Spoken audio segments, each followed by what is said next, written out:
উৎপাদকে বিশ্লেষণ পার্ট ১।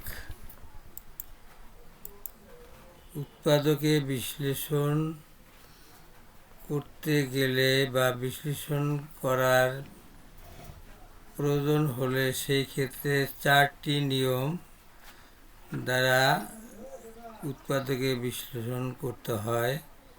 তার মধ্যে একটি হলো কমন নেওয়া। এই কমন নিয়ে, কমন শব্দের অর্থ সাধারণ। যতগুলি গাণিতিক বাক্যে পদ থাকবে, যদি প্রত্যেকটি পদ একটি সাধারণ গুণনীয়ক বা উৎপাদক দ্বারা যদি বিভাজ্য হয়, সেক্ষেত্রে কমন নেওয়া যাবে। যেমন 4x - 2y। এই 4x - 2y মধ্যে শুধু প্রত্যেকটি পদকে 2 দ্বারা ভাগ করলে ভাগফল নিঃশেষে বিভাজ্য হবে। সেক্ষেত্রে 4x - 2y মধ্যে আমি যদি 2 নির্বাচন করি, এই 2 নির্বাচন করলে 4x যদি 2 দিয়ে ভাগ দিই হয় 2x, এই মাইনাস 2y 2 দ্বারা ভাগ করলে হয় y। দ্বিতীয় উদাহরণটি 4x² - 3xy। উভয় ক্ষেত্রে x² এর সহগ 6, দ্বিতীয় পদে xy এর সহগ 3।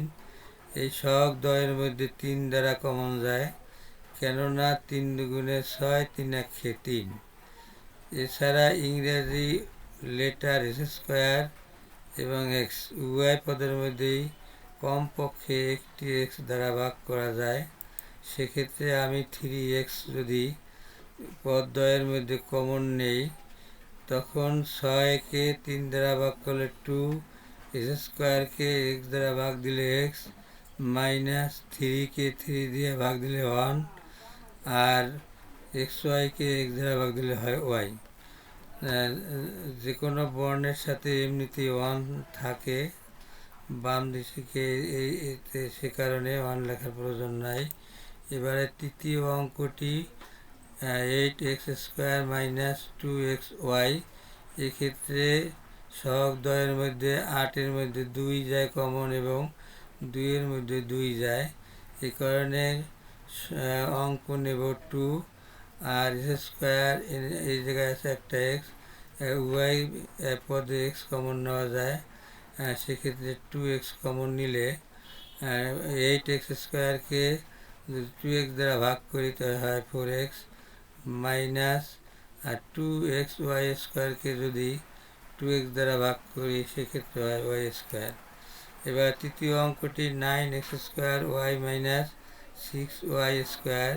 এক্ষেত্রেও 9 এবং 6-এর উভয় পদের সহগ দ্বয়ের মধ্যে কমন যায় 3, আর x² এবং xy² মধ্যে উভয় পদের মধ্যে ইংরেজি বর্ণের কমন যায় xy।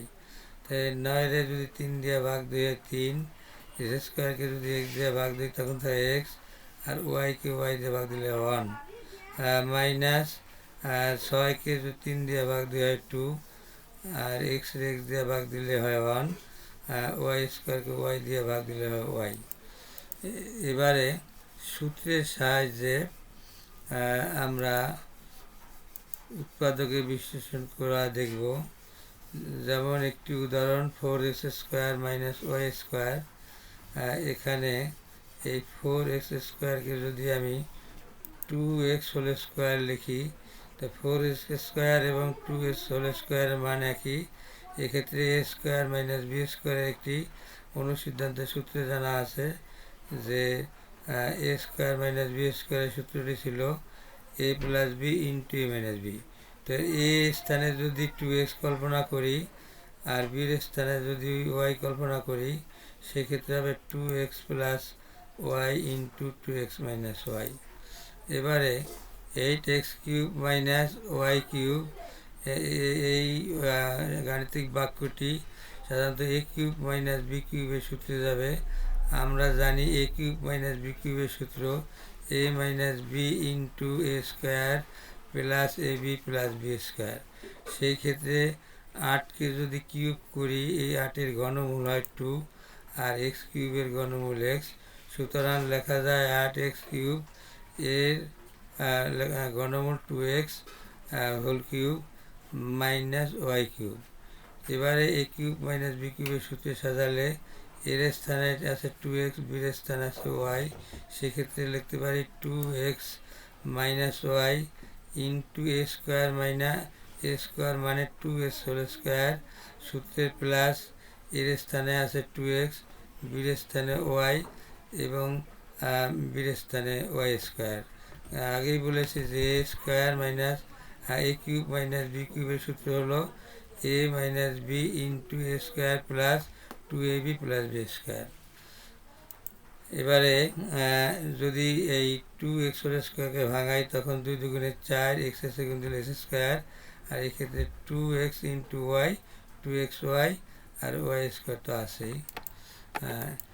এবারে তৃতীয় অঙ্কটি 4x square plus 4xy plus Y square, এই অঙ্কটি A plus B whole square সূত্রে যাবে। আমরা A plus B whole square সূত্র জানি A square plus 2ab plus B square. এখানে এর স্থানে আছে 2x, সূত্রের 2, এর স্থানে 2x, বির স্থানে ওয়াই, সুতরাং লেখা যায় এ প্লাস বি হোল স্কোয়ার মানে 2x plus Y whole square. একে যদি আমি উৎপাদক করি হোল স্কোয়ার মানে 2 বার 2x plus Y into 2x plus Y. এবারে 4 নম্বর অঙ্কটি 8x কিউব প্লাস 12 এস square Y plus 3x Y square plus 3 cube. এখানে যদি 8x কিউবের ঘনমূল করি তো 8-এর ঘনমূল 2x কিউবের ঘনমূল x এবং ওয়াইয়ের ঘনমূল ওয়াই, সেক্ষেত্রে আমরা এই সূত্র জানি যে A plus B whole cube equal to A cube plus thrice A square B plus thrice A B square plus B cube. এক্ষেত্রে এর স্থানে যদি মনে করি 2x, সেই ক্ষেত্রে 2x আর বির স্থানে ওয়াই কি দাঁড়াবে 2x plus B Y whole cube. এখানে যেহেতু হোল কিউব 3টি উৎপাদক আছে, এখানে লিখতে পারি 2x plus Y into 2x plus Y